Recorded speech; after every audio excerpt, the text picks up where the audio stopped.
Hello students, how are you? I hope you all are doing well. Now students, this is your social science class and today we will read class 6 Social and Political Life volume 1 and chapter number 6 Rural Administration. And students, today we have to start from page number 52 and this is video 2 of this chapter, video second. Alright, so let's start students, video second. Page number 52, alright. The Khasra record of the Patwari gives you information regarding the map given below. Okay, it identifies which plot of land is owned by whom. Look at both the records and the map. Answer the questions given below regarding Mohan and Raghu's land. Okay students, तो यहाँ पर हम students खसरा record देख रहे हैं. आप देख सकते हैं यहाँ पे खसरा रिकॉर्ड की एक प्रतिलिपि बताई गई है. खसरा 5 तो बिल्कुल ऐसा ही खसरा होता है.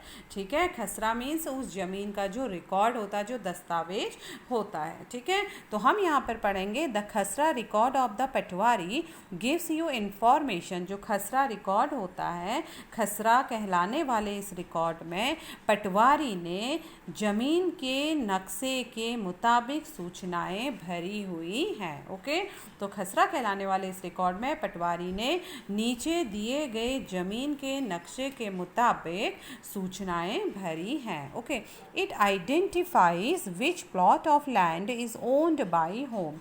इससे पता चलता है, इससे आइडेंटिफाई होता है कि ज़मीन का कौन सा टुकड़ा किसके नाम है.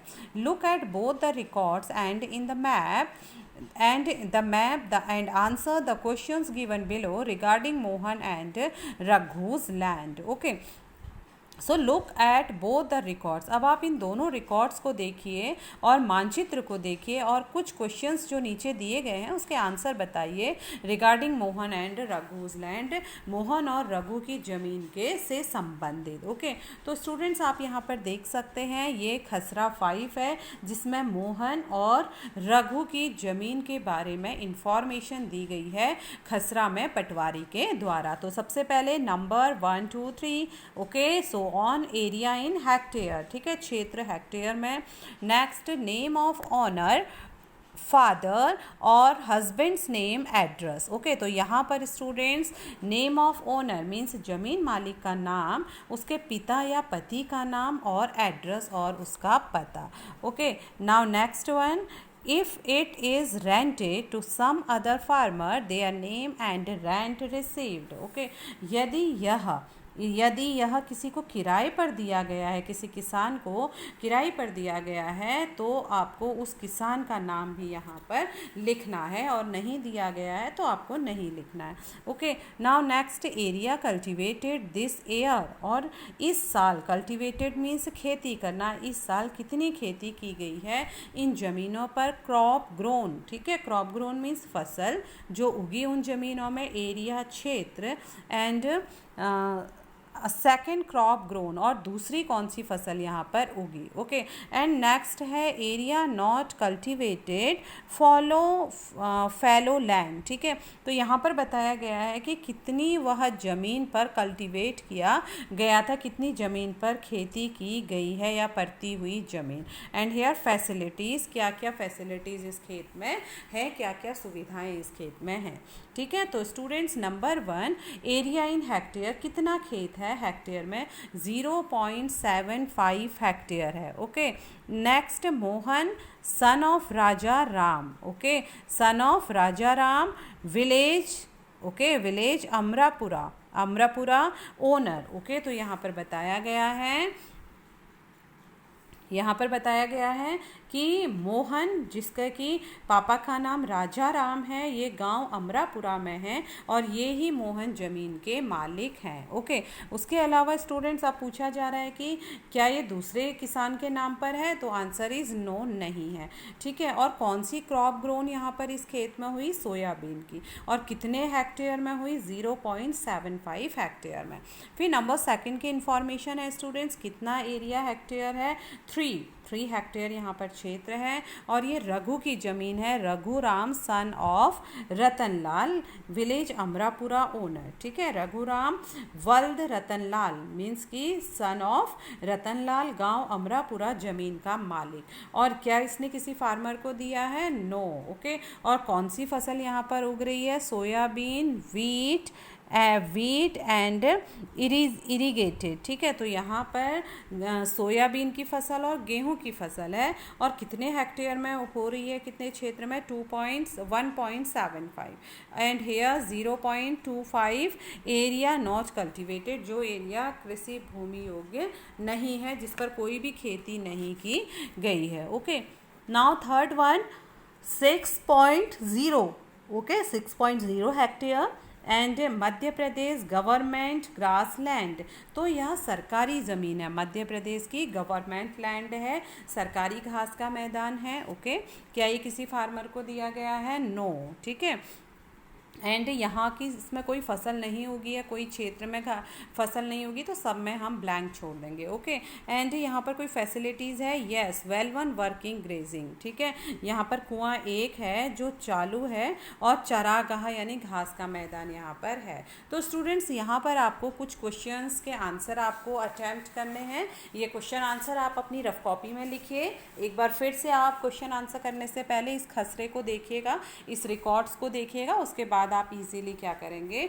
कनेक्ट करेंगे। और साथ में आपको ये मैप भी दिया गया है, इस मानचित्र को भी आप देखेंगे, जो कि गांव अमरापुरा पटवारी रिकॉर्ड है। ठीक है, ये क्या है? पटवारी रिकॉर्ड है और ये क्या है? खसरा है।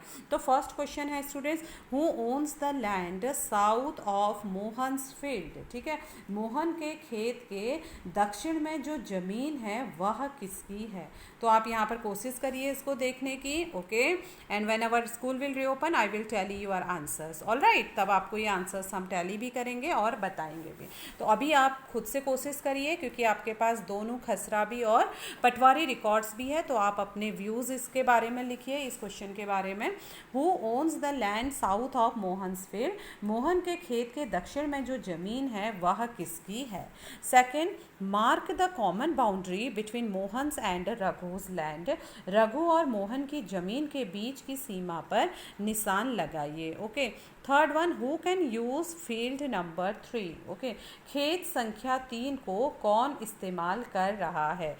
ओके, खेत संख्या 3 आप ऊपर देख सकते हैं खसरे में, तो इस खेत को कौन इस्तेमाल कर रहा है?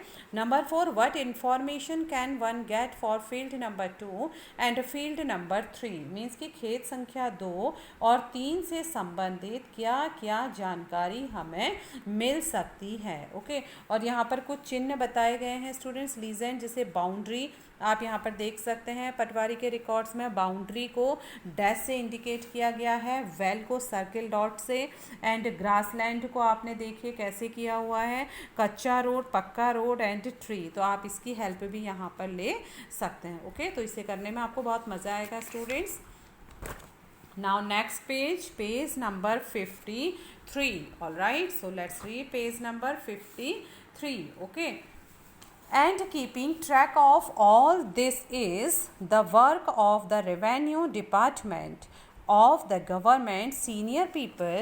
Senior people in this department supervise the patwari's work. Okay, and keeping track. ठीक है, और इसके अलावा स्टूडेंट्स क्या होता है कि keeping track all this is the work of revenue department of the government, यह सरकार के जो कर विभाग होता है उसका भी ये रिस्पॉन्सिबिलिटी होती है या काम होता है कि वे सारे इन रिकॉर्ड्स को रखे। Senior people in this department supervise the patwaris work, इस कर विभाग के जो सीनियर व्यक्ति होते हैं, ठीक है, यहाँ के जो सीनियर व्यक्ति होते हैं, जो वरिष्ठ लोग होते हैं, वे सुपरवाइज़ करते हैं पटवारी के काम का, वे निरीक्षण करते हैं, सुपरवाइज़ करते हैं। मीन्स कि इन सब का हिसाब रखना, सारे लैंड रिकॉर्ड्स का हिसाब रखना, फसलों का हिसाब रखना, ठीक है, और भी अन्य रिकॉर्ड्स इस खेतों के बारे में, इन सब का हिसाब रखना सरकार के कर विभाग यानी राजस्व विभाग का काम होता है। इस विभाग के जो सीनियर लोग होते हैं, जो वरिष्ठ लोग होते हैं, वे इस काम का निरीक्षण या सुपरवाइज इसे करते हैं। ओके, किनको करते हैं? पटवारी को करते हैं।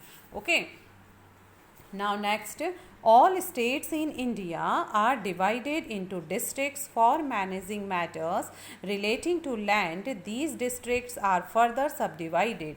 These subdivisions of a district are known by different names such as Tehsil, Taluka, etc. At the head is the district collector and under her are the revenue officer, also known as Tehsildar. They have to hear disputes. They also supervise the work of the patwaris and ensure that records are properly kept and land revenue is collected. They make sure that the farmers can easily obtain a copy of their record. Students can obtain their caste certificates, etc. The Tehsildar's office is where land disputes are also heard. Okay, so now explanation of this paragraph, students. All states in India, Bharat में सभी राज्य are divided into district, वे जिलों में बटे हुए हैं. Okay, तो भारत के सभी राज्य किस में बटे हुए हैं? जिलों में बटे हुए हैं. Alright. For managing matters relating to land, these districts are further subdivided. Okay, for managing matters, और ज़मीन से जुड़े मामलों की व्यवस्था के लिए इन जिलों को और भी छोटे छोटे खंडों में बांट दिया जाता है. These subdivisions, ये जो छोटे खंड हैं ऑफ अ डिस्ट्रिक्ट जिलों के, are known by different names such as tehsil, taluka etcetera. तो जिले के जितने भी उपखंड हैं, सब डिवीज़न हैं, इनको कई नामों से जाना जाता है, जैसे कि तहसील, तालुका आदि. At the head is the district collector and under her are the revenue officers also known as tehsildar. Okay, सबसे ऊपर कौन होता है स्टूडेंट्स? डिस्ट्रिक्ट कलेक्टर होता है. ठीक है, डिस्ट्रिक्ट कलेक्टर मीन्स जिला अधिकारी होता है. और उसके नीचे कौन होते हैं? तहसीलदार होते हैं. They have to hear disputes, उन्हें झगड़े सुनने होते हैं, उन्हें विभिन्न मामलों को निपटाना होता है. They also supervise the work of the patwaris, और वे पटवारी के कार्यों को भी निरीक्षण करते हैं, उनका कार्यों का भी देख रेख करते हैं. And ensure that records are properly kept and land revenue is collected, और यह भी देखते हैं, पटवारी के कामों को तो देखते हैं, साथ में यह भी देखते हैं कि जो भी ज़मीन से जुड़े अभिलेख हैं उस क्षेत्र के, उनका प्रॉपरली ठीक ढंग से उनका रख रखाव हो रहा है कि नहीं हो रहा है, उन रिकॉर्ड्स को ठीक से रखा जा रहा है कि नहीं रखा जा रहा है. और यह भी देखते हैं कि राजस्व इकट्ठा हो रहा है कि नहीं हो रहा है. मीन्स विभिन्न तरह के जो कर होते हैं, जो राजस्व कर होते हैं, उनको भी जमा पटवारी के द्वारा किया जाता है या नहीं है. तो वे इन सब चीज़ों का क्या करते हैं? निरीक्षण करते हैं. They make sure that the farmers can easily obtain a copy of their records. Okay, और वे यह भी देखते हैं कि किसानों को अपने रिकॉर्ड की नकल आसानी से मिल जाए, फोटोकॉपी उनको मिल जाए. Students can obtain their caste certificates etc. और इसके अलावा वे विद्यार्थियों को ज़रूरत पड़ने पर जाति प्रमाण पत्र, कास्ट सर्टिफिकेट, जाति प्रमाण पत्र आदि भी जारी करते हैं, आदि भी देते हैं. Okay, the tehsildar's office is where land disputes are also heard. Tehsildar के ऑफिस में भी, तहसीलदार के दफ्तर में भी ज़मीन से जुड़े विवाद के मामले सुने जाते हैं. Okay, now farmers often required, okay, farmers often required a copy of their land. Okay, a copy of their lands record together with a map as shown in the previous illustration. They have a right to this information. They may have to pay a small fee for this. However, this information is not easily made available and farmers sometimes have to face many problems to get in. In some states, records are now being computerized and also kept at the Panchayat office so that they are more easily available and regularly updated. When do you think farmers may require a copy of this record?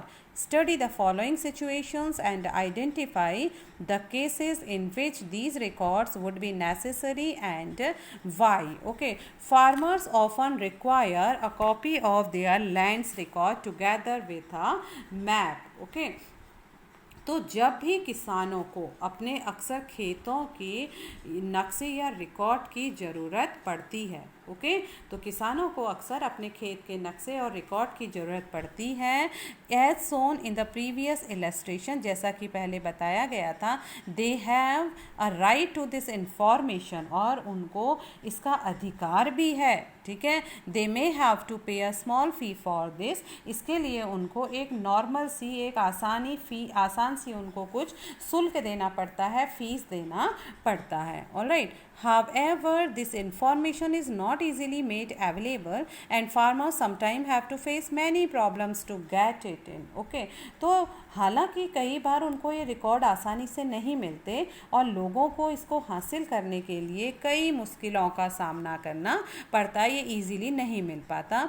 In some states, कुछ राज्यों में records are now being computerised, कुछ राज्यों में ये सारे record computer में डाल दिए गए हैं, and also kept at the panchayat office, और उनको पंचायत के दफ्तर में रख दिया गया है। उन पंचायत के दफ्तर में रखे कंप्यूटर में ये सारे रिकॉर्ड क्या कर दिए गए हैं, डाल दिए गए हैं, ताकि so that they are more easily available and regularly updated, ताकि वे आसानी से लोगों को उपलब्ध हो सकें और नई सूचनाओं के अनुसार रेगुलरली अपडेट, नई सूचनाओं के अनुसार नियमित रूप से दुरुस्त होते रहें, ठीक है। When do you think, आपको क्या लगता है, फार्मर्स में require a copy of this record, okay, आपको क्या लगता है कि किसानों को इस रिकॉर्ड की ज़रूरत कब पड़ती होगी। Study the following situation and identify the cases in which these records would be necessary and why, okay.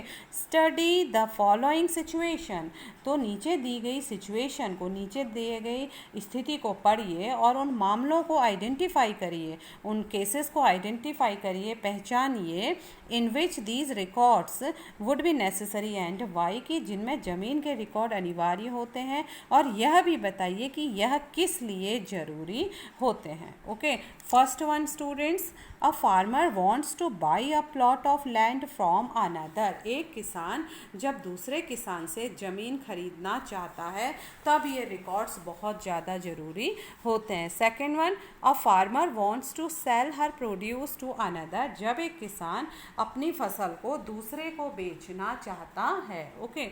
And third one, a farmer wants a loan from the bank to dig a well in her land, okay।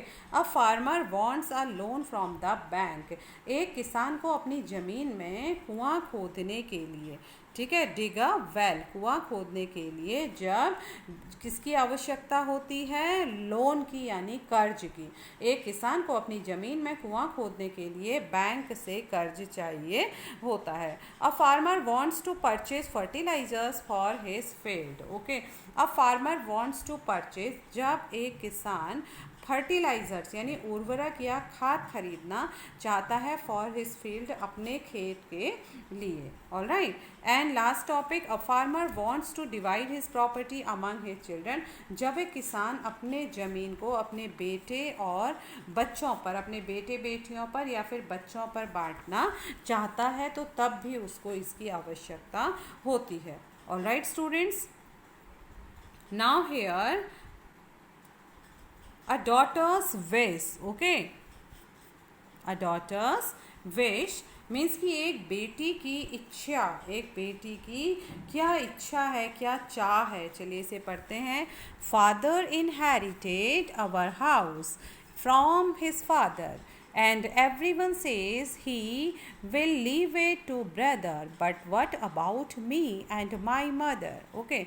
To expect a share in my father's home is not very womanly, I am told, but I really want a place of my own, not dowry of silk and gold, okay। तो देखिए एक बेटी की चाह क्या है, बहुत ही interesting poem यहाँ पर दी गई है कि एक बेटी की क्या चाहत होती है, okay.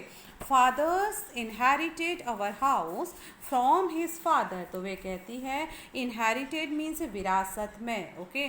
Father inherited our house, मेरे पापा को विरासत में उनके पापा से यह घर मिला, ओके।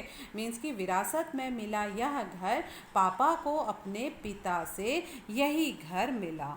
एंड एवरीवन सेज, और प्रत्येक व्यक्ति यह कहता है, he will leave it to brother, वह यह घर को भाइयों के लिए छोड़कर चले जाएंगे। But what about me and my mother, लेकिन मैं और मेरी माँ, हमारा क्या, हमें क्या मिला?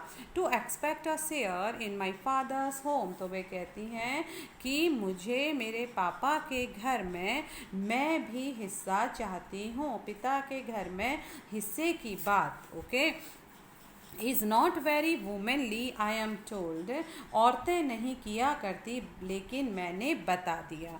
But I really want a place of my own, लेकिन वो कहती हैं लेकिन मुझे चाहिए एक घर अपना, बिल्कुल मेरा अपना, my own, not dowry of silk and gold, मुझे दहेज में रेशम और सोना नहीं चाहिए। ठीक है, तो अगर इस पोयम को स्टूडेंट्स हम अगर कविता के माध्यम से पढ़ेंगे तो हम कहेंगे, विरासत में मिला यह घर, पापा को अपने पिता से यही घर मिलेगा। ओके, मेरे भैया को मेरे पिता से, विरासत में मिला यह घर, पापा को अपने पिता से यही घर मिलेगा, मेरे भैया को मेरे पिता से। पर मैं और मेरी माँ, हमारा क्या, बता दिया गया है मुझे, पिता के घर में हिस्से की बात औरतें नहीं किया करती, लेकिन मुझे चाहिए एक घर अपना, बिल्कुल मेरा अपना, नहीं चाहिए दहेज में रेशम और सोना। ओके, तो ये कहाँ से लिखा गया है, ये इसके लिखे के स्रोत हैं, ये कौन से सोर्स से मिला है? Reflection on my family, Anjali Monteiro, टेश, Mumbai. Okay, now next paragraph students, page number 54. okay, a new law, एक नया नियम। तो बताइए अब एक नया नियम क्या आया, जो कि हिंदू सक्सेशन अमेंडमेंट एक्ट 2005 में आया, मीन्स हिंदू अधिनियम धारा 2005 में एक नया नियम आया। ओके, वह नियम पढ़ते हैं, क्या है students?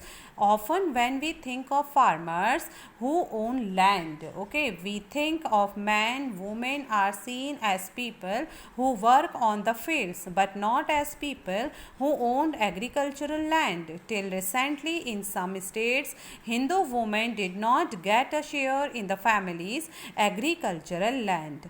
After the death of the father, his property was divided equally only among his son. Okay, often when we think of farmers who own land, okay, तो वे कहते हैं कि जब हम उन किसानों के बारे में सोचते हैं, we think of farmers who own land, जब हम उन किसानों के बारे में सोचते हैं जिनके पास ज़मीन है, we think of man, women and seen as people who work on the field, तो वे आमतौर पर हमारे ध्यान में कौन होते हैं? पुरुष होते हैं, महिलाएं होती हैं जो वहाँ पर काम कर रहे होते हैं, but not as people who owned agricultural land, लेकिन हमारे दिमाग में वे लोग नहीं आते जो कि क्या कर रहे हैं, जिनका अपना खेती की ज़मीन है। मीन्स कि जब हम उन किसानों के बारे में सोचते हैं जिनके पास ज़मीन है, तो आम तौर पर हमारे ध्यान में पहले पुरुष आते हैं, और महिलाओं की जो हैसियत है वे खेतों में काम में एक मददगार के रूप में ही मानी जाती है। Okay,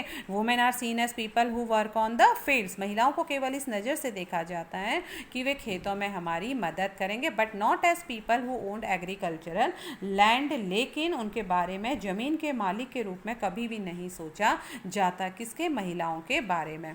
till recently in some states, Hindu women did not get a share in the family's agricultural land. Okay, till recently in some state, okay, अभी तक कई राज्यों में हिंदू औरतों को परिवार की ज़मीन में हिस्सा नहीं मिलता था। After the death of the father, his property was divided equally only among his sons. Okay, और पिता की मृत्यु के बाद ज़मीन केवल बेटों में बांट दी जाती थी। Recently, हाल में, the law was changed. In the new law, son, daughter and their mother can get an equal share in the land. हाल ही में, ठीक है। रिसेंटली हाल ही में एक नया कानून बना, the law new change in the new law son, ठीक है। द लॉ वॉज चेंज, पुराना कानून बदला गया और नए कानून के मुताबिक बेटों बेटियों और उनकी माँ को जमीन में इक्वल शेयर मिला, बराबर का हिस्सा मिले। The same law will apply to all states and union territories of the country, और सेम नियम, यही कानून सभी राज्यों में एंड यूनियन टेरिटरी, केंद्र शासित प्रदेशों में भी लागू होगा। This law will benefit a large number of women. For example, Sudha is the eldest daughter of an agricultural family. She is married and lives in a neighboring village. After her father's death, Sudha often comes to help her mother with the farming work. Okay, this law will benefit a large number of women. All right, तो इस कानून में बड़ी संख्या में औरतों को benefit होगा, औरतों को फ़ायदा मिलेगा। फॉर एग्जाम्पल, उदाहरण के लिए, Sudha is the eldest daughter of an agricultural family. Sudha एक एग्रीकल्चर कृषि परिवार की सबसे बड़ी लड़की है, बेटी है। सी इज़ मैरिड, उसका विवाह हो गया है। And lives in a neighbouring village, और वे पड़ोस के गांव में रहती है। आफ्टर हर फादर्स डेथ, उसकी मृत्यु के बाद, Sudha often comes to help her mother with the farming work. उनके पापा की मृत्यु के बाद सुधा अपने मम्मी की हेल्प करने के लिए, खेती का काम करने के लिए घर में आती थी। Okay, and her mother has asked the patwari to transfer the land and enter her name along with the names of all the children in his record. Okay, तो जब वो खेत में माँ का हाथ बटाने आती थी तो उसकी माँ ने पटवारी से कहा कि ज़मीन पर अब बेटे के साथ साथ उसका और दोनों बेटियों का नाम भी रिकॉर्ड में आ जाए। सुधा's mother confidently organizes the farming with the help of the younger brother and sister. Okay, तो सुधा की जो माँ थी वे बड़े आत्मविश्वास से, कॉन्फिडेंस के साथ छोटे बेटे और बेटी की मदद से खेती का काम संभालती थी। Similarly Sudha also live with the assurance that if she ever has a problem she can always depend upon her share of the land. Sudha भी इसी निश्चिंता में जी रही है कि ज़रूरत पड़ने पर वह अपने हिस्से की ज़मीन से काम चला सकती है। Okay, now other public service, a survey, अन्य सार्वजनिक सेवाएं, एक सर्वेक्षण। ठीक है, चलिए पढ़ते हैं अन्य सार्वजनिक सेवाएं कौन सी हैं, तो उसके बारे में एक सर्वे किया गया, उस सर्वेक्षण को हम पढ़ते हैं। This chapter has looked at some of the administrative work of the government, okay, especially for rural areas. The first example related to maintaining law and order, and the second to maintaining land records. In the first case, we examined the role of the police, and in the second, that of the patwari. This work is supervised by other people in the department, such as the Tahsildar or the Superintendent of Police. We have also seen how people use this service and some of the problems that they face. Okay, these services have to be used and made to function according to the laws that have been framed for them. You have probably seen many other public services and facilities provided by various departments of the government. This chapter has looked at some of the administrative work of the government. इस पाठ में हमने सरकार के कुछ प्रशासनिक कार्यों के बारे में पढ़ा, स्पेशली फॉर रूरल एरियाज, विशेषकर से ग्रामीण क्षेत्रों में। ठीक है, खासकर ग्रामीण क्षेत्र के संदर्भ में। The first example related to maintaining law and order and the second to maintaining land records. तो जो पहला उदाहरण था वह तो कानून व्यवस्था बनाए रखने के बारे में था, और दूसरा रिकॉर्ड्स, लैंड रिकॉर्ड्स यानी जमीन के अभिलेखों की व्यवस्था के बारे में था। In the first case we examine the role of the police and in the second that of the patwari. First case में तो हमने पुलिस का रोल देखा, ठीक है, उसके रोल की जांच की, और दूसरे में पटवारी का। This work is supervised by other people in the department. यह वर्क, इस काम को विभाग के अन्य लोगों के द्वारा इसमें क्या किया गया, परीक्षण किया गया, अन्य लोगों के द्वारा इसमें निरीक्षण किया गया कि क्या पटवारी का काम है, क्या पुलिस का काम है। ओके, सच एज द तहसीलदार और द सुपरिटेंडेंट ऑफ पुलिस, जैसे कि पुलिस अधीक्षक या तहसीलदार का। We have also seen how people use these services, हमने यह भी देखा कि लोग इन सेवाओं का प्रयोग कैसे करते हैं। And some of the problems that they face, और कैसी समस्याओं का उन्हें सामना करना पड़ता है। These services have to be used and made to function according to the laws and have been framed for them. Okay, और इसके साथ साथ हमने यह भी देखा कि लोग इन सुविधाओं का इस्तेमाल कैसे करते हैं और उन्हें किस तरह की समस्याएं आती हैं, और इन सेवाओं का उपयोग कानून के अनुसार होना चाहिए। इसलिए संभवतः सरकार के अन्य विभागों द्वारा दी जा रही सार्वजनिक सेवाओं को आपने देखा होगा। Do the following exercise for your village by visiting a nearby village और looking at your own area. Next page में आपको एक एक्सरसाइज दी गई है स्टूडेंट्स, तो आप उस एक्सरसाइज को करिए, देखिए और जानकारी इकट्ठे करने की कोशिश करिए। List the public service in the village area such as the milk society, the fair price shop, the bank, the police station, the agricultural society for seeds and fertiliser, the post office और sub post office, the anganwadi creche, government schools, health centres और government hospitals etcetera. List the public services. Okay, अपने गांव या क्षेत्र के लिए दी जा रही सार्वजनिक सेवाओं की एक सूची बनाइए, जिसमें मिल्क सोसाइटी दूध उत्पादक समिति, the fair price shop ration की दुकान, bank, police station, agricultural society, कृषि समिति, okay, for seeds and fertiliser बीज और खाद के लिए, द पोस्ट ऑफिस, ओके, डाक बंगला डाक सेवा का घर, सब पोस्ट ऑफिस, डाक बंगला, छोटे post office, branch post office, anganwadi creche, government school, health centre, स्वास्थ्य केंद्र, गवर्नमेंट हॉस्पिटल, सरकारी अस्पताल आदि। ठीक है। Collect information on 3 public services, किसी 3 सार्वजनिक सेवाओं के बारे में जानकारी प्राप्त करिए। And discuss with your teacher, और अपने अध्यापक के साथ उस पर चर्चा करिए। How improvements can be made in their functioning, कैसे इसके फंक्शन को इम्प्रूव किया जाता है और बेहतर बनाया जाता है।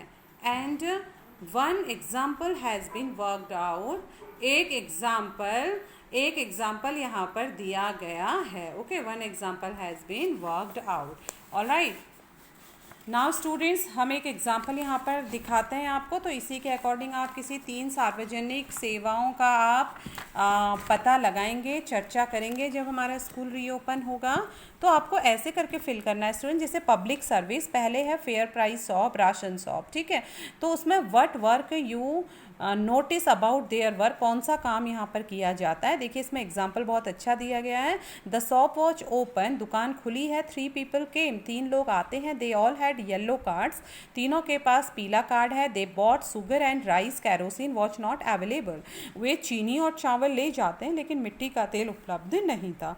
एरिया कवर्ड, कहाँ पर ये एरिया है। दिस शॉप कवर्स 2 विलेजेज, ये 2 गाँव की लोगों को राशन प्रोवाइड करता है। Okay, what do they need to do in order to use the facility, तो इसके लिए उन्हें क्या करना पड़ता है इस फैसिलिटी को प्राप्त करने के लिए, मीन्स नियंत्रण, इस सुविधा का लाभ उठाने के लिए उनको क्या करने की ज़रूरत है। They need a ration card, उनको राशन कार्ड की आवश्यकता है। This has to be made at the tehsil office, जो कि तहसील ऑफिस में बनता है। Problems faced by those managing the service, और जो यह सब प्रदान करते हैं उनकी क्या समस्याएं हैं। There is not enough supply of kerosene, मिट्टी का तेल उन्हें पर्याप्त मात्रा में नहीं मिलता है। प्रॉब्लम फेस्ड बाय पीपल, लोगों को क्या परेशानी होती है। Rice is of very bad quality, we never get kerosene, लोग कहते हैं कि उनको चावल की जो क्वालिटी है वो अच्छी नहीं मिलती और कैरोसिन ऑयल उन्हें कभी नहीं मिलता। Improvements that can be made, क्या सुधार होने चाहिए। इम्प्रूव क्वालिटी ऑफ राइस, चावल की क्वालिटी में सुधार करना चाहिए। मेक कैरोसिन अवेलेबल, और मिट्टी का तेल उपलब्ध होना चाहिए। The fair price shop should be kept open every day, और जो ये दुकान है राशन की दुकान रोज खुलनी चाहिए। ओके स्टूडेंट्स, नाउ इसी प्रकार आप हेल्थ सेंटर, मिल्क सोसाइटी, उसके बारे में आप चर्चा करिए, पता करिए, जाइए वहाँ पर, लोगों से पूछिए कि ये सारे पॉइंट्स के अकॉर्डिंग आपको क्या आंसर्स वहाँ से मिलते हैं, और फिर मेंशन करिए। हम इस बारे में डिस्कस करेंगे when our school will reopen. Now students, today class is over, tomorrow I will be back with new chapter. All right, so till then students, revise your work, stay safe, stay happy, have a nice day. Thank you so much. Bye bye.